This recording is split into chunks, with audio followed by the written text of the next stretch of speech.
Good morning and welcome to AZLTA's Tourism Talk webinar series. I'm Sabo, President and CEO of the Arizona Lodging and Tourism Association, and I thank you for joining us today to hear from a distinguished panel of industry experts who are discussing the importance of international travel to Arizona's economy and our region's economy, strategies to recapture market share once national trade and travel can safely resume. Leading our conversation today is Glenn Hammer, President and CEO of the Arizona Chamber of Commerce and Industry. Glenn has led the Arizona Chamber of Commerce and Industry for over a decade and represents Arizona's business community on the national stage, where he serves as chair of the U.S. Chamber's Committee of 100, sits on its Public Affairs Committee, and serves on the U.S. Chamber's Board of Directors. Glenn has worked tirelessly to elevate the voice of Arizona's business community on key national and international issues, including international trade, commerce, and travel. As a member of the National Association of Manufacturers Advisory Committee on the modernization of NAFTA, Mr. Hammer has established himself as one of Arizona's and the nation's most vocal advocates for international trade and for policies that strengthen Arizona's standing globally, including his leadership and advocacy on the critical tie between trade and tourism. Without further ado, I'm going to pitch it over to our fabulous moderator for today, Glenn, and have Glenn do the introduction of our phenomenal panelists. So thank you again for joining and for a great conversation on international travel. Kim, thank you for your leadership. I really appreciate the chance to participate in this panel, and I love how you've titled it. There was a boom. We've had certainly a big dip because of COVID-19, but we're going to get back to a boom. And because of your leadership, tourism was at the very highest point in our state's history before COVID-19 hit us. What I appreciate about what you're doing is preparing for the day that we can return to normal operating procedures, and I'm very confident in large part because of your efforts and the great work of the panelists who I'll shortly introduce, that we will get back and come back stronger than we were before the pandemic hit. To just give a sense, and many of you who are watching this may know, but tourism is one of the state's base industries. It's one of our most important sectors of our economy. You take a look at the contributions to our tax revenue, you take a look at its contributions to our state's GDP. The year before the pandemic hit, we actually hit a record year with over, I believe, $25.5 billion worth of expenditures, worth hundreds of millions of dollars of tax revenues on the state and the local and certainly on the federal side. Also, what is so important to mention about tourism, and I want to thank all of those on the call, is you're all great ambassadors for the state of Arizona.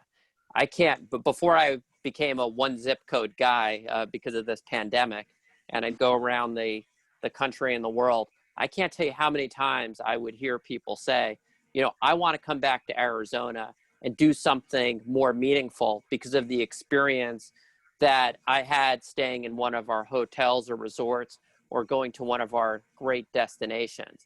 So it is, to me, part of the secret sauce that makes Arizona Arizona is the industry, Kim, that you represent.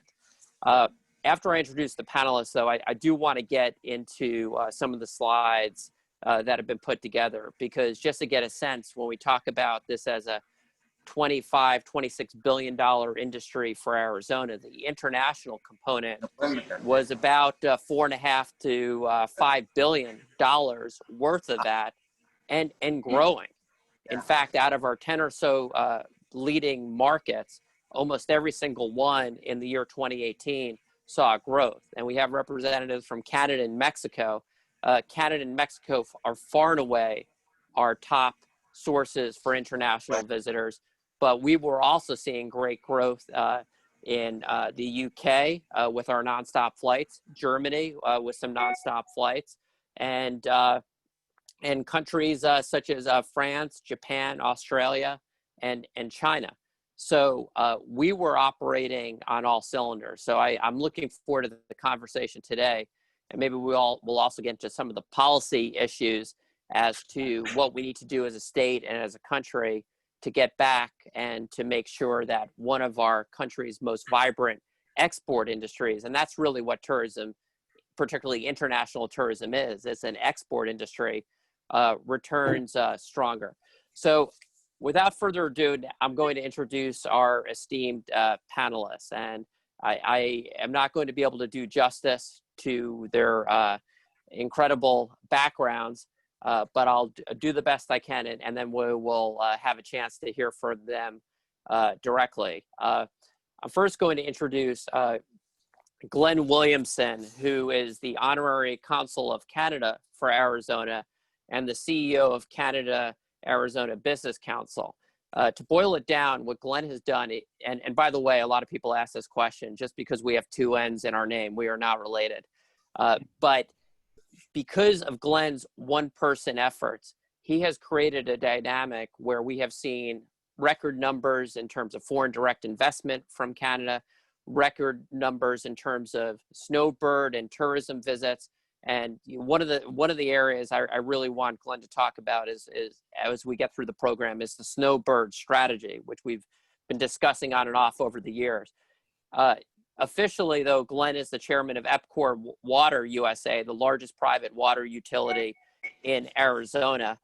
As I said, he was a CEO and he's the founder of the Canada-Arizona Business Council, a private sector group that's actually sanctioned by the Canadian government and the state of Arizona to work on increasing bilateral ties. And through that entity, he's helped change some of Arizona's policies on banking and some other industries to make it more accommodating to investment.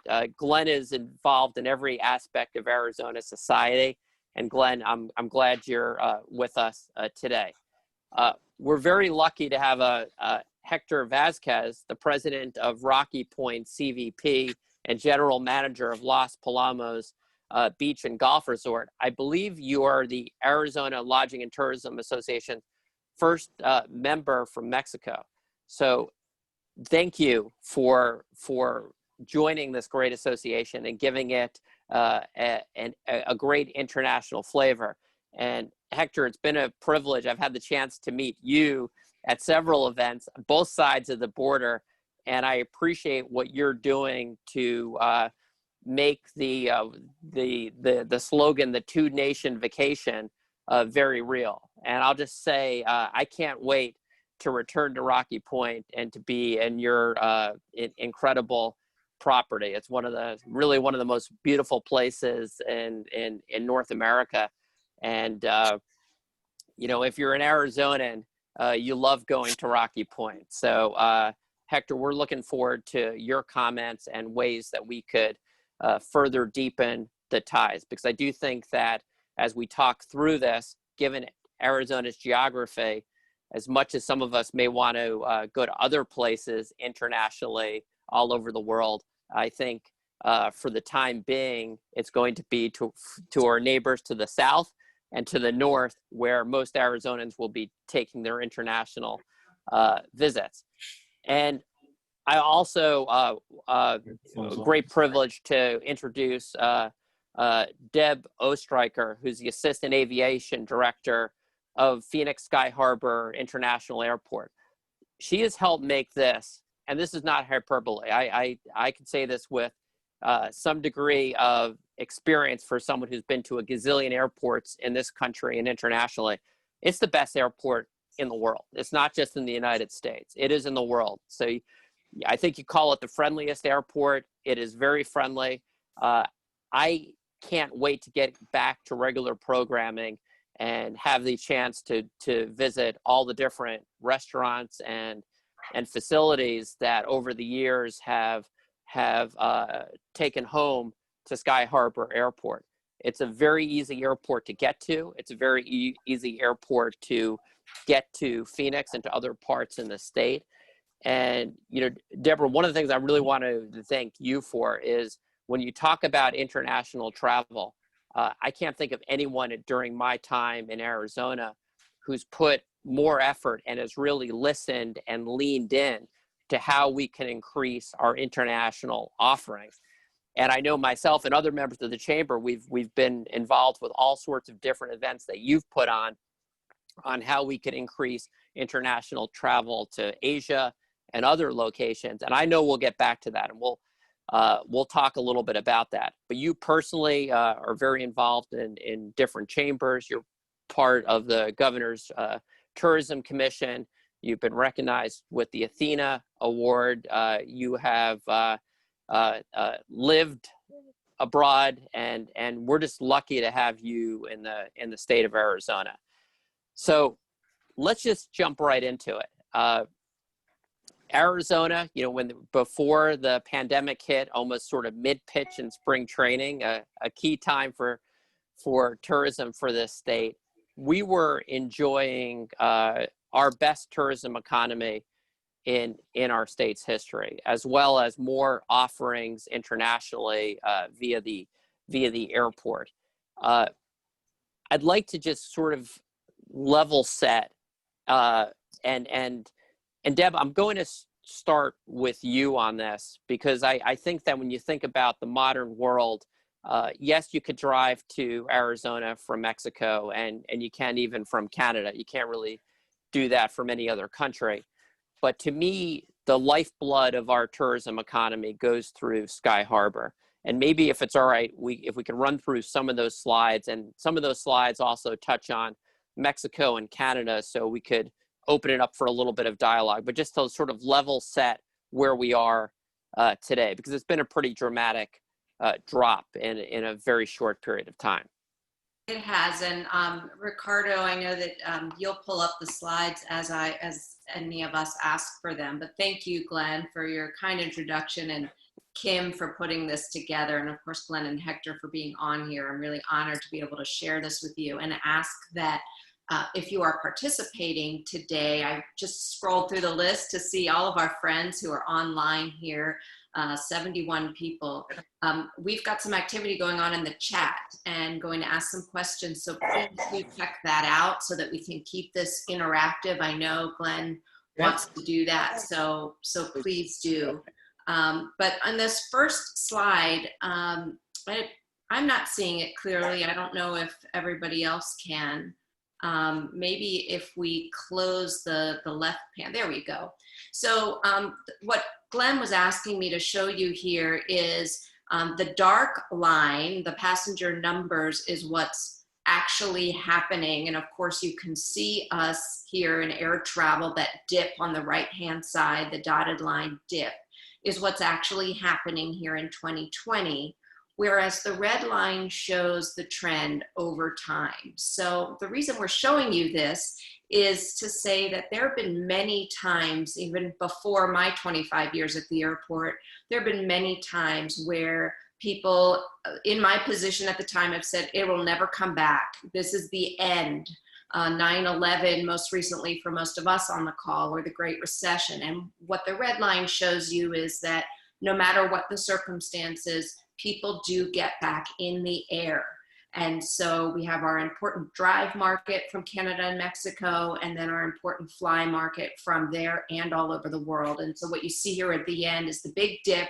And Glenn was just asking me before the call, why is that dotted if that's where we are? And it's a really good question, because we're not sure we've hit bottom yet, but we believe that we have.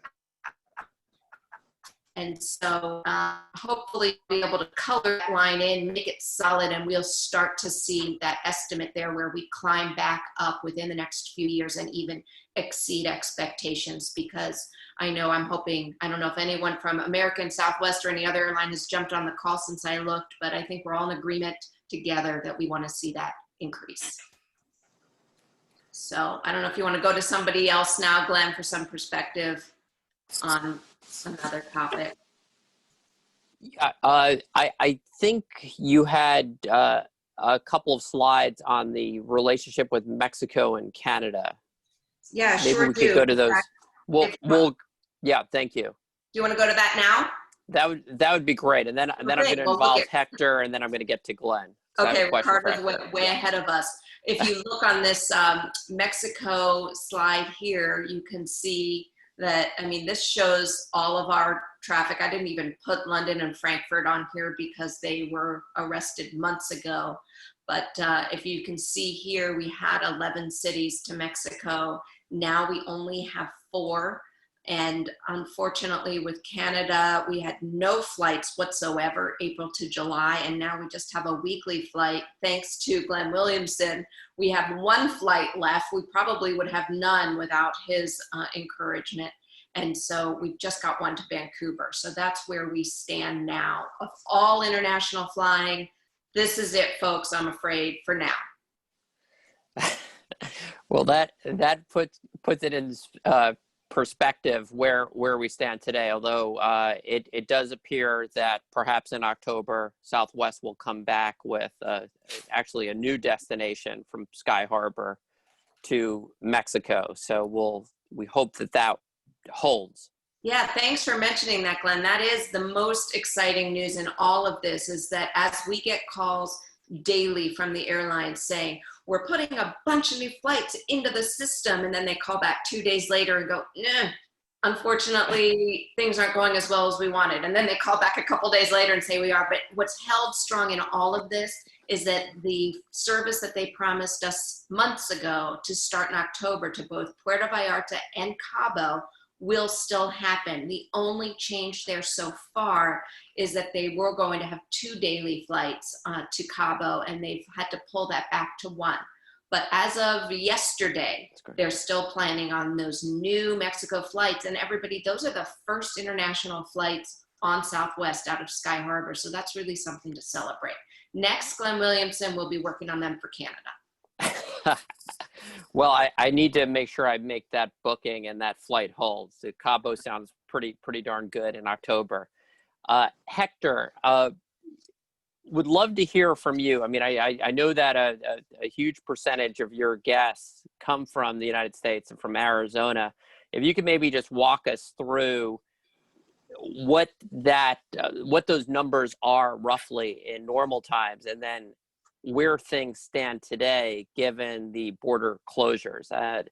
And you know, again, I could say with a great deal of confidence, as soon as the borders reopen, I'm sure that there's going to be a rush from Arizona to Rocky Point again.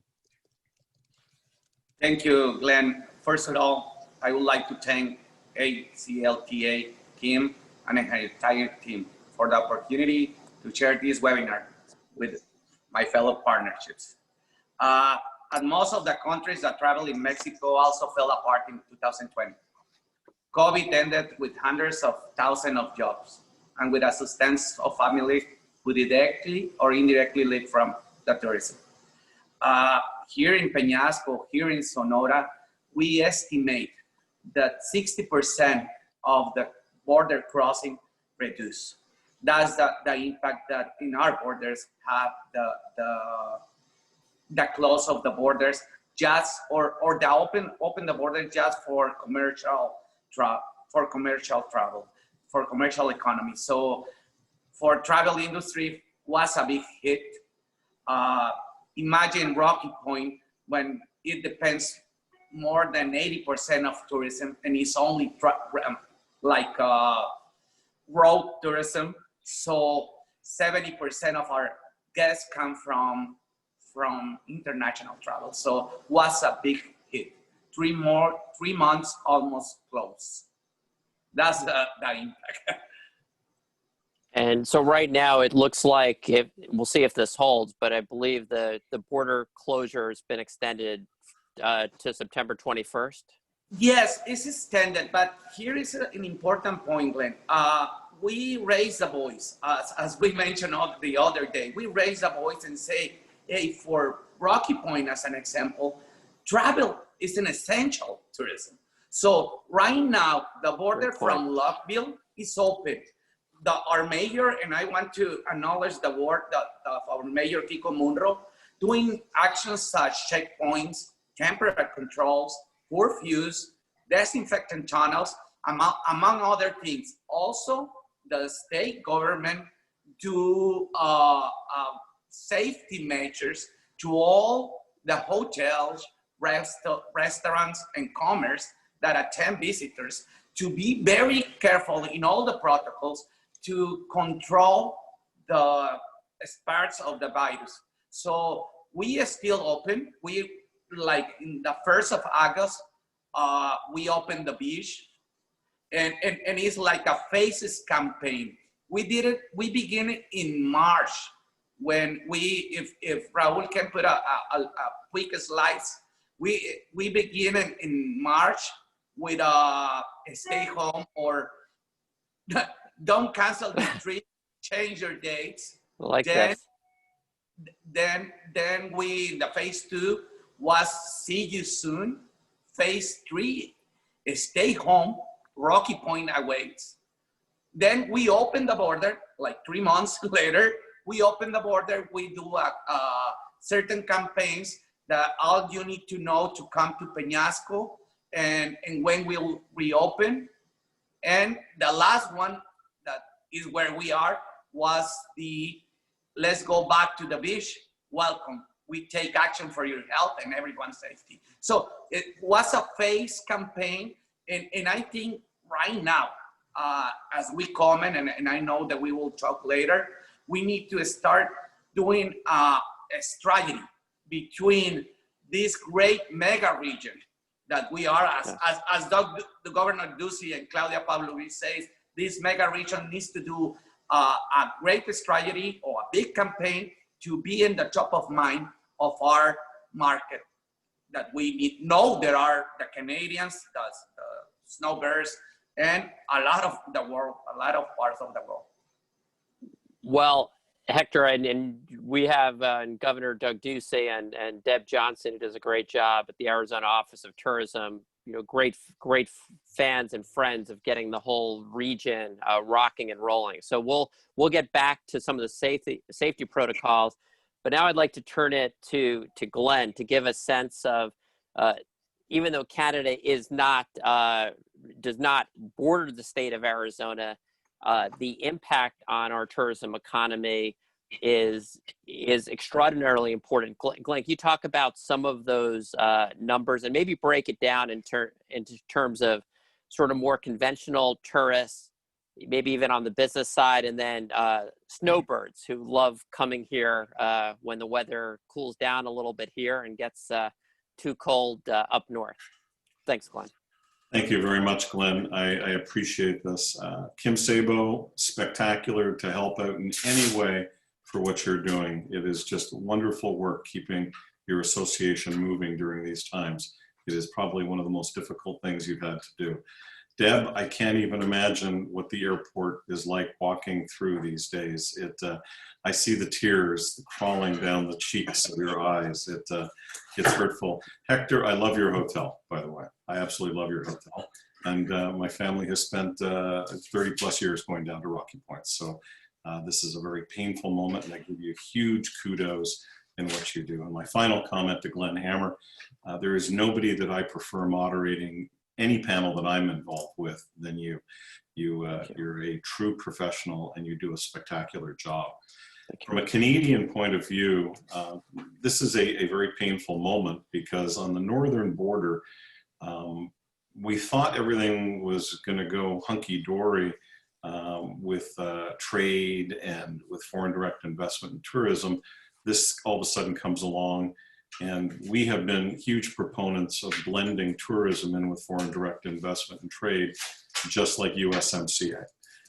Unfortunately, politics has entered the equation, and the northern border and the state and the country of the United States is in an election cycle, and it is causing some pain.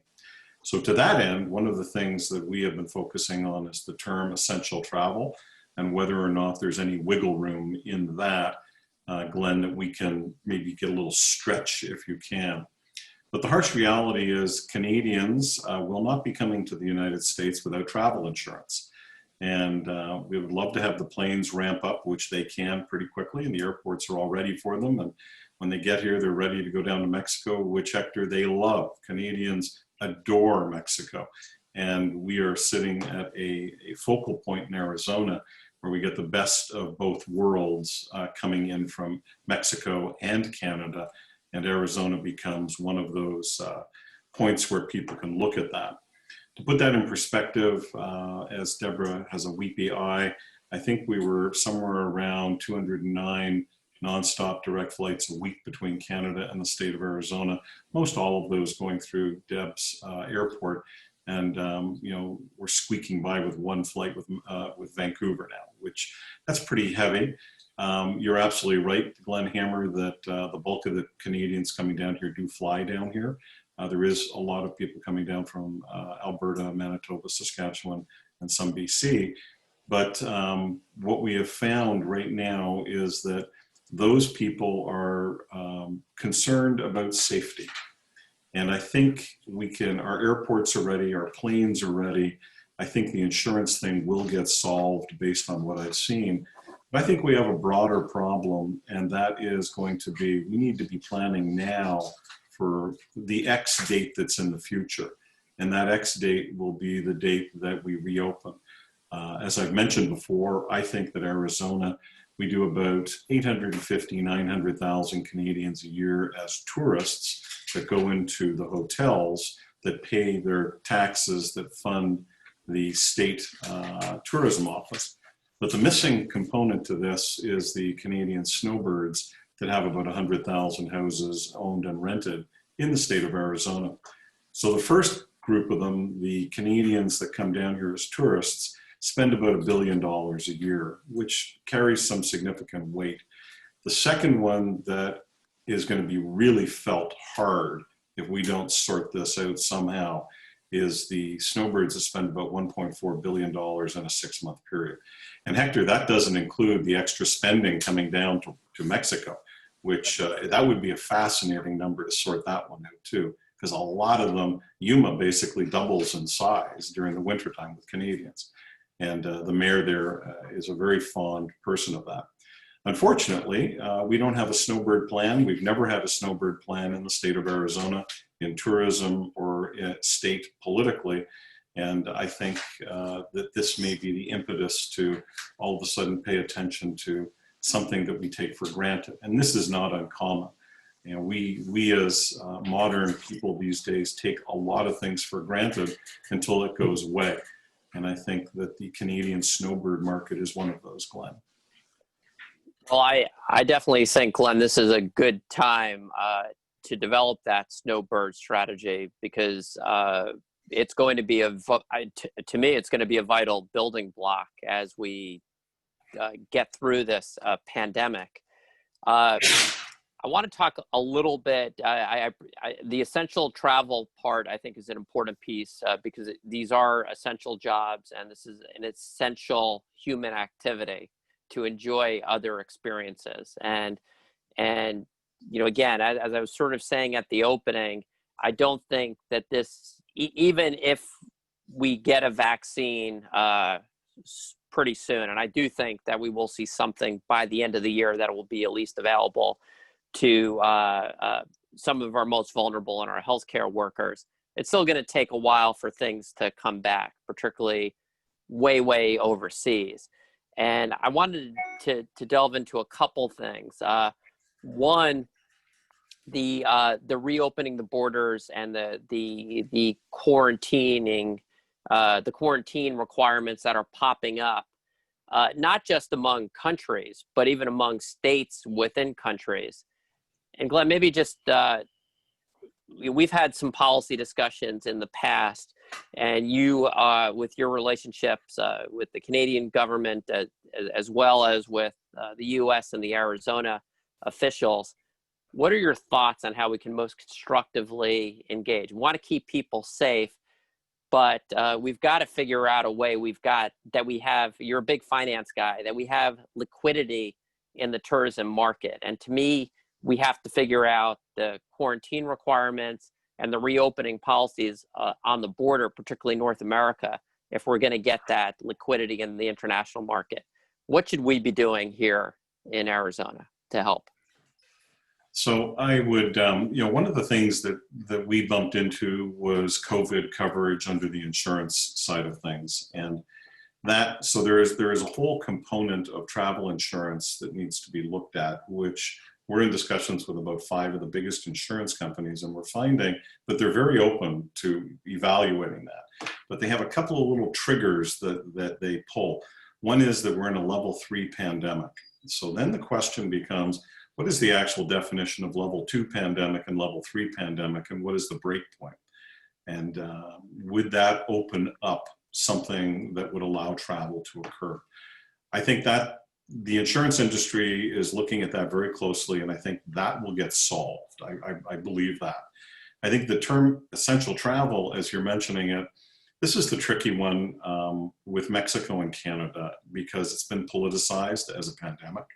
And we are now sitting here looking at, USMCA and aluminum tariffs in Canada and walls on the southern border and an election coming up and everybody going to their corners and throwing rocks at each other.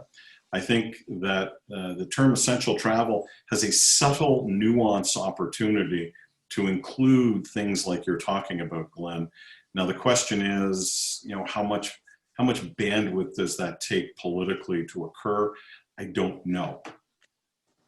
Yeah, it's Deb. I can't recall if it was the original CARES Act, but at least one of the federal recovery bills had, I believe, resources that flowed down to Sky Harbor, and would love to just get your thoughts on things that our congressional delegation should be looking at to make sure that vital lifeline to international tourism, Sky Harbor Airport, is as healthy as possible and ready to really soar again when we get to the other side of this. Would love to have some of your thoughts on those policy items. Yeah, thanks, Glenn, because there are a few. And I also want to express appreciation for those of you who are typing in the chat. I've asked you some questions and you're typing back. It looks like answers, I don't know, Ricardo, if they're allowed to send it to everybody or just to us, but we panelists are seeing the answers. So I'll even give you a prize if you jump on and ask a question or get in the chat. So I'll send all my panelists brothers a prize as well. Okay, so Glenn, you asked about federal dollars. So the CARES Act happened successfully, and that sent us $10 billion. And that is only to cover capital and operating costs. So there was a lot of confusion at the beginning about whether or not we could hand that to people out of work at the airport, things like that. Okay. We weren't allowed to do that, but what it has allowed us to do is keep open and operating so that, like what all of you gentlemen are talking about, we're ready for those passengers to come back. So the airport has never closed. We've remained open, and whether you have one passenger coming through or our normal 120,000, everything has to be open essentially, except, as some of you who have traveled have noticed, some shops and restaurants and even checkpoints on occasion are closed. But for the most part, that money has allowed us to, say, forgive some rent or delay some rent so that we can keep operating, since we get zero tax dollars. Even my salary, even though I'm a city employee, I'm not paid out of the general fund, out of your taxes. So if people don't travel, we don't have any money. And so that CARES Act helped essentially, but if you can imagine, $10 billion in airport terms isn't a lot of money. Now the HEALS Act, the Health, Economic Assistance, Liability Protections in Schools Act, which we're all waiting on, that would allow for another $10 billion. But let me call your attention to one really important one that we've had some local leadership from Senator Sinema, bipartisan support. That's the Infrastructure Act of 2020. So that one is really important to all of us here in Arizona, because what it does is we, the airport, have to apply to use the money that we make, say through passenger facility funds and other federal dollars, and they're based on the prior year. So if we go looking for what funding will we apply for for 2022 and 2023, if we base that on 2020, on our Yeah. activity, oh my goodness. And I know a lot of you are facing this in your own budgeting as well. So just know that what this act will do, it will allow us to base that future funding application on 2018 or 19, so that, as you saw the chart Glenn asked me to show at the very beginning, that as we recover, we're not stuck with 2020 performance dollars to measure up into the future. That's the Airport Infrastructure Act of 2020, and it has passed the Senate Commerce Committee, and it's now at the full Senate. But like I said, it has bipartisan support. So thanks for bringing that up, Glenn. Thank you, Deb. And Hector, I love the slides that you put up in terms of some of the safety protocols. And before we conclude, I definitely want I know Deb has put together some slides of what's going on in the airport, and it's excellent. As someone who's traveled during the pandemic, I feel it's one of the safest places to be. Hector, right now, and maybe I'm asking in case I can figure out how to bust loose. Is there a way for me to get to your resort if I go through an airport? If I try to just go through a normal border crossing, is there a way for me to get to Rocky Point? Yes, right now you can cross for the Lukeville port, and you will not have a problems to come to Mexico and also to go back to the States. So right now is not a problem. We are doing these protocols. We are like an exception here in Sonora. They allowed us to reopen and see like example of what we need to do, what other destinations here in Sonora needs to do. Because as I mentioned, we do safety measures very well. If anyone is watching this and wants to take a road trip, please go into the chat box. I'm ready to go. What are the protocols? I thought I read a story in the Arizona Republic in the last couple of days that as you get, perhaps when you cross the border, there's some sort of testing, rapid testing, or there's some mechanism to try to make sure that people who are entering a different area are healthy. Yes, we have a checkpoint in the entrance of Rocky Point that every one of each 5 cars, one person is the temperature is checked, and also they need to do a quick test. So we are like controlling who come to Peñasco, and also the people who wants to come to Peñasco thinks twice that, okay, I'm not feel good, I don't want to go and then need to go back. Also, when you come to entrance to every hotel or every resort, there is a lot of protocols that we almost do the same things that ASTLA do up there in the States, but we also incorporate temperature to all our guests. And if it's needed, we need to do a quick test to the one person that needs like high temperatures. Also, to come to the beaches, to enter to each beach, there is sanitary tunnels, and also the mayor put checkpoints to control the temperature. So it's a way to control the safety of everyone who comes to Peñasco. Well, and I believe that the states of Arizona and Sonora have been working on these safety protocols, and through the Arizona Tourism and Lodging Association, the Safe and Clean program, which is modeled after best federal standards. My understanding is that's also connecting to Sonora, and I think that's what a terrific opportunity. It's a terrific opportunity, and also if you remember, two years ago, Rocky Point, between the commissions, the Sonora, Arizona Commission, Arizona, Mexico Commissions, we did the first safety corridor between Mexico and the States, and was between Lukeville and Peñasco. So that we need to add, in addition to the safety corridor that was worked in the Sonora, Mexico Commission, we added these safety measures to the people who visit from Arizona feel safe. You're right. That's something we could add on, and it does logically connect. Glenn, we've been getting a number of questions in the chat on corporate travel. You talk a little bit on the business side, because the tourism is a huge part of, but we also need business travelers as well. What's your sense, particularly with what's going on Canada, Arizona, the United States? So this is something personal to me as a former senior executive with Four Seasons Hotels. I know just how important these corporate travelers are and how important these corporate meetings are. Something that we cannot overlook. Just to put it in perspective, we have about 500 Canadian companies in Arizona. These Canadian executives can go back and forth, no problem at all. They're deemed essential if they're going up and down between each other. Getting the routings, and I would have to look at Deborah for that one, how they're getting back and forth, I don't know. But I bump into them all the time, and they're constantly talking to us. And I think the hotels are really, I talk to a lot of general managers, Hector, and I see the want and the need, and I'm seeing creativity and not relying on other people to step in and do that. If I was a hotel, I would be very much focusing my sales staff on the new paradigm of meetings and setting up rooms and doing things and adjusting like we're doing right now.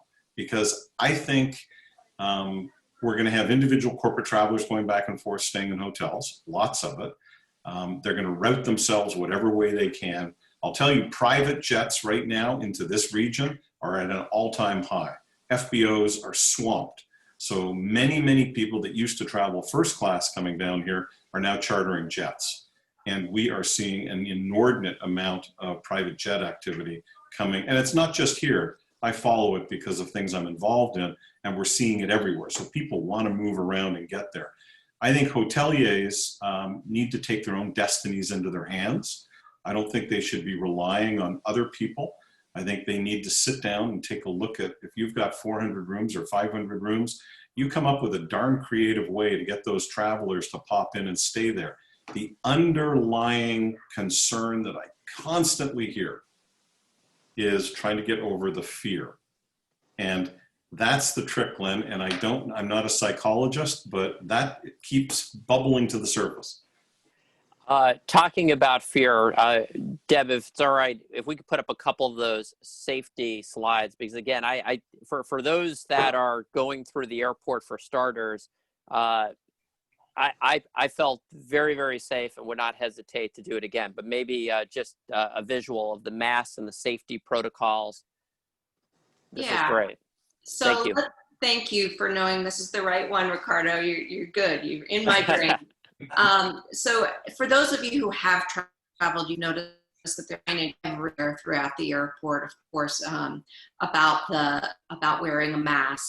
But on our website, everywhere, just like everybody, I'm not going to sit here and tell you we're cleaning elevator buttons and we're doing all that. You know that we're doing that. So we're doing the best that we can to remind everybody. But one of the things I wanted to point out is that a lot of the airlines have really jumped on this and have accelerated their efforts to make everything touchless. And I think you'll see that coming even more, so that you really don't have to touch anything on your way through the airport. And when you may have heard that flying is one of the more risky things you can do, I'd ask you to take a closer look at that, because it's not flying in the air where people believe it's all recirced air. It is not. It's actually fresh air that comes in. So that is not where the danger is. The danger is everything you're doing on your way to the airport and through the airport, when a lot of us are distracted and we're not thinking as much as we could about what we're touching. And it's kind of like when people go to another country and they feel like they're safe because what you don't know won't hurt you, and they walk down that alley they would never walk down in their own neighborhood because they're on vacation. And a lot of that happens when people are going through the airport. Well, forget, they're touching railings. As much as we're cleaning them, we let our guard down a little bit. So that is more what the danger is about. It's not about sitting in the air with a mask on, traveling. So I've just asked you to think about that.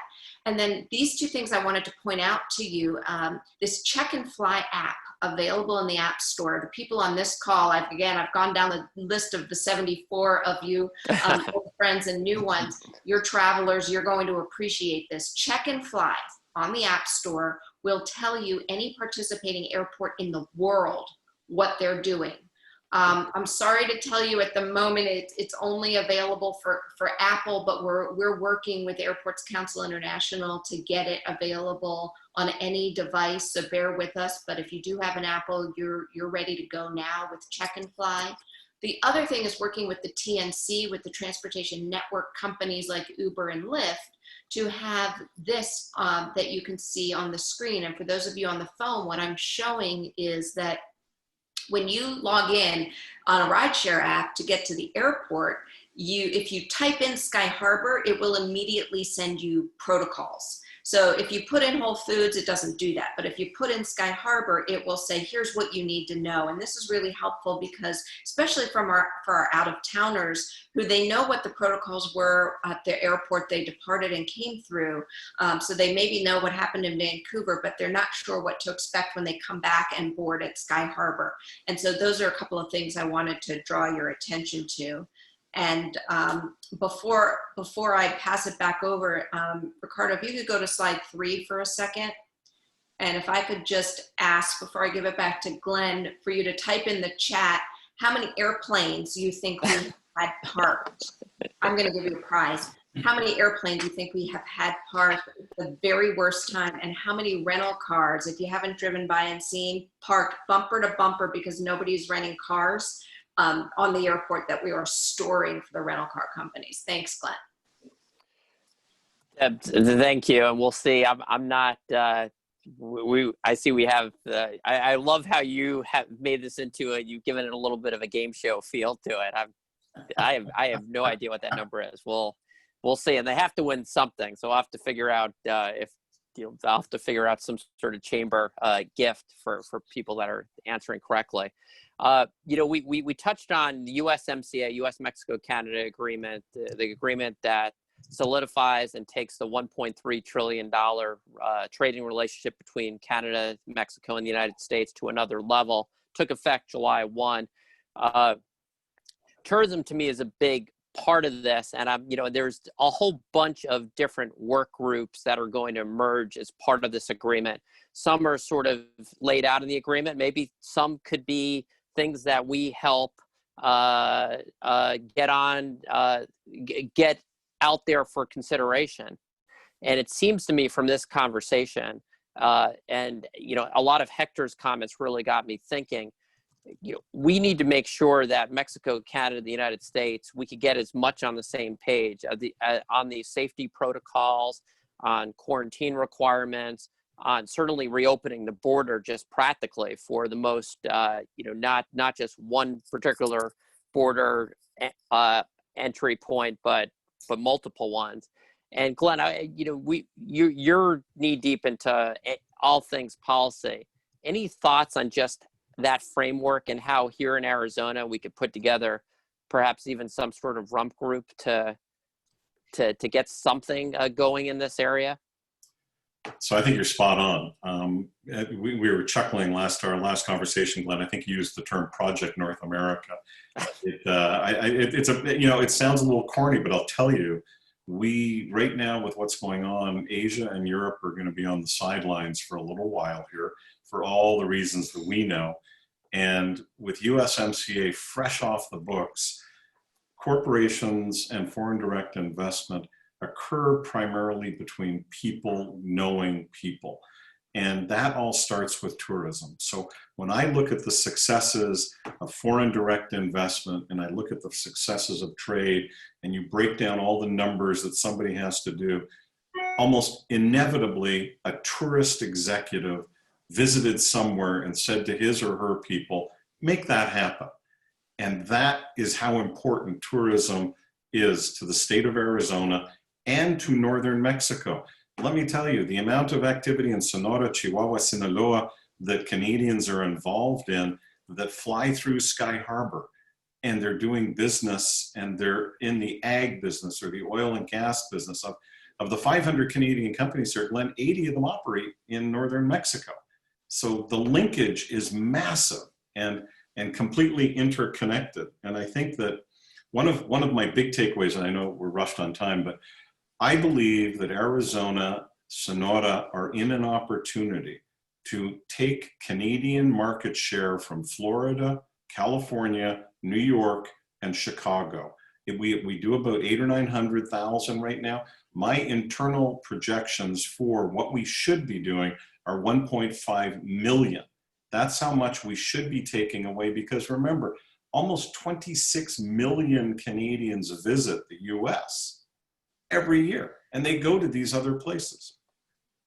Glenn, you're right, and you know, I'm also thinking. I was looking at the participant list, and you know, and I think of Visit Phoenix and Visit Tucson, and I know my good friend Maria Lourdes Delgado is on, and you think about the reach that those two organizations combined with the Lodging and Tourism Association, your group, the Chamber, Arizona Mexico Commission, Sky Harbor, and it's pretty powerful. And I just think that there's some practical work that we could all come together on. You know, we mentioned, Deb mentioned a bipartisan bill by Senator Sinema. I mentioned the bipartisan bill to allow our friends from Mexico to more easily visit all of Arizona that Senator McSally and Congressman Stanton have put together.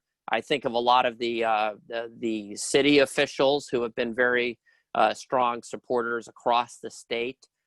You know, certainly including Mayor Gallego in terms of the relationships with Mexico, Canada, and our international flights to other areas.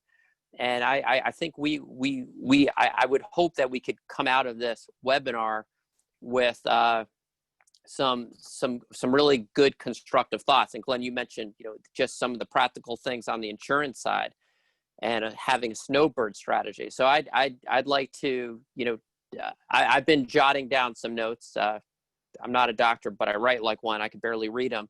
But if this thing was taped, I'd like to look at this thing and think about what we could do together. And Hector, you know, as the first Mexican business to join this great association that I have the privilege to moderate this conversation for, we would love for you to be involved. And our friends from Sonora, who I know are on this webinar as well, I want to thank them. I mean, they are just terrific public officials, incredibly welcoming. I feel like I'm at home when I'm in Sonora, even though my Duolingo Spanish has a lot of room for improvement. But you know, I'd like to just maybe as we wrap things up, starting with you, Hector, and then we'll go to Glenn, and then finish it up with the Nerve Center for all things international with Deb, to maybe just your final thoughts on things that we could do together. And thank you. As I say, I think that now we need to join forces and see how tourism is considered essential. Just in Mexico, and I know in the States, used to be the most important sector in contribution, the second one most important sector in contribution to the GDP. Taxes, employers, and we need to consider the travel essential. Corporate, shopping, pleasures, education, events, retirement. We already lose half of a year. We cannot lose our winter and fall season. We need to work together. That is my point. Work in being essential. Try to finish this travel insurance, put together a safety measures between the three countries, and work together in the essential part of the travel in our economy. Hector, thank you. Beautifully said. Glenn. So I can tell you, with new ownership at the Coyotes being Hispanic, Cubano, this is a huge, huge thing. We are going to push for the first hockey game in Mexico City. That's our goal, so that we can follow up on baseball and a couple of other major sports. Glenn, I think that would be fun to be involved in. I think the count second, me in. I thought you might like that. You know, from our point of view, I'm very, very heavily involved with Chicanos por la Causa, and we are working Canadian investors with Chicanos por la Causa, doing all sorts of wonderful things. And then the Arizona-Mexico Commission needs to be renamed the Arizona-Mexico-Canada Commission. And we need to start acting as Project North America and a team and using all of our great successes we have, north and south, between the three regions, and make an example for the rest of North America that this region in Arizona is colorblind, race blind, and country blind, and working together and absolutely going after success and start a new paradigm right here in a new, what I think should be a bilingual state. Project North America. I love it. Deb. Thanks, Glenn, and thanks everybody for being so interactive and for logging onto this call and taking your time out this morning because as the gentlemen have all said, we've got to do this together. The airport is open.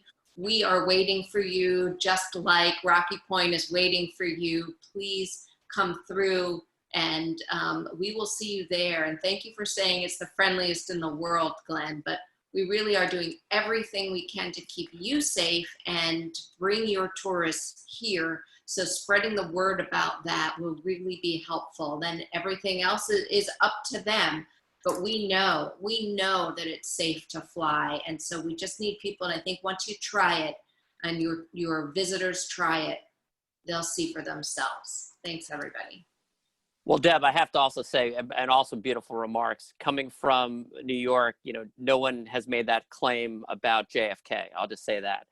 So I want to thank all of our panelists. This has been an outstanding conversation. I've learned a ton. I want to thank Kim Sabo and the great Arizona Lodging and Tourism Association for this opportunity. And we're all going to work together on Project North America. And for all those who are on the webinar, we will encourage you to be engaged. Be safe out there, and let's get back to traveling as soon as we possibly can. Thank you. Thank you. Thank you. Thank you.